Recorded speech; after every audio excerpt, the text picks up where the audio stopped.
माझं नाव नोवेल साल्वे आणि राष्ट्रवादी काँग्रेस पार्टी शरदचंद्र पवार पक्षाचं माजी प्रदेश सचिव आहे। आणि गेल्या 10/6ला मी उल्हासनगरमध्ये गेलो असताना तिथं माझ्यावरती काही अनोळखी लोकांनी प्राणघातक हल्ला केला।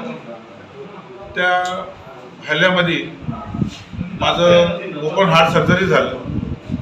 मी 24 दिवस दवाखान्यात होतो, मरता मरता वाचलो। अपेक्षा होती की दोषी गुन्हेगारांवरती पोलीस काहीतरी कारवाई करेल, परंतु पोलिसांनी कुठलीच कारवाई केली नाही आणि ते गुन्हेगारांना मोकाट सोडलं।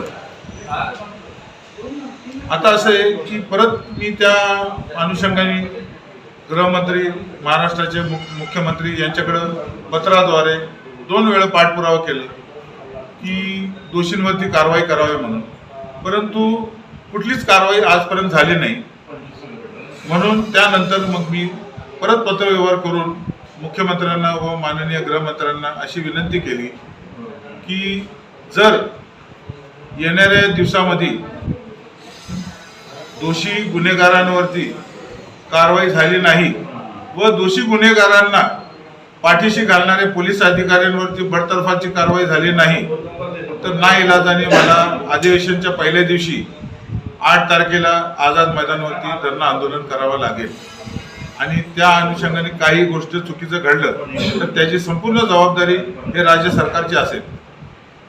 या पलीकडे जाऊन अजून एक विनंतीपूर्वक आपल्याला एक सूचना देऊ इच्छितो की सध्या माझी ही लढाई पोलिसांशी आहे डायरेक्टली, तर एखाद्या वेळेला असं पण होऊ शकतो की पोलीस मला खोट्या गुन्ह्यामध्ये किंवा खोट्या आरोपामध्ये अडकवण्याचा प्रयत्न करतील किंवा खोट्या एन्काउंटरमध्ये मारायचा प्रयत्न करतील।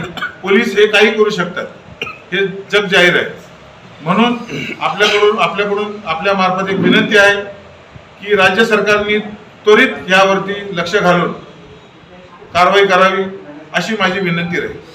आपल्यावरती हल्ला झाला त्याचं हॉस्पिटलकडून काय मेडिकल आलेलं? हॉस्पिटल तर एवढंच बोलले त्यांनी की मी जे माहिती अधिकारात मागितली पोलीस स्टेशनकडून, तर पोलिसांनी आता काय पोलीसच्या दडपणामध्ये दवाखानेवाल्यांनी एवढंच त्याच्यामध्ये लिहून दिलंय की यांचं ओपन हार्ट सर्जरी झालं, त्याच्या पलीकडे काहीच नाही। पक्षाच्या वतीने काय कारवाई झाली का आपल्याला समर्थन भेटले? बघा, आज मी 2 वेळा प्रदेश अध्यक्षांनी पत्रव्यवहार केलेला आहे, परंतु आतापर्यंत मला कुठलीच कारवाई दिसली नाही। आता भविष्यात जर काय त्यांनी कारवाई केली तर ती गोष्ट वेगळी। हिवाळी अधिवेशनात मार्ग नाही निघाला तर पुढची कारवाई असणार?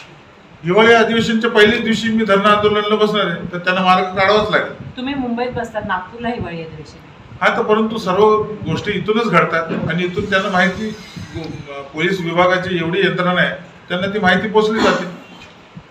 धन्यवाद।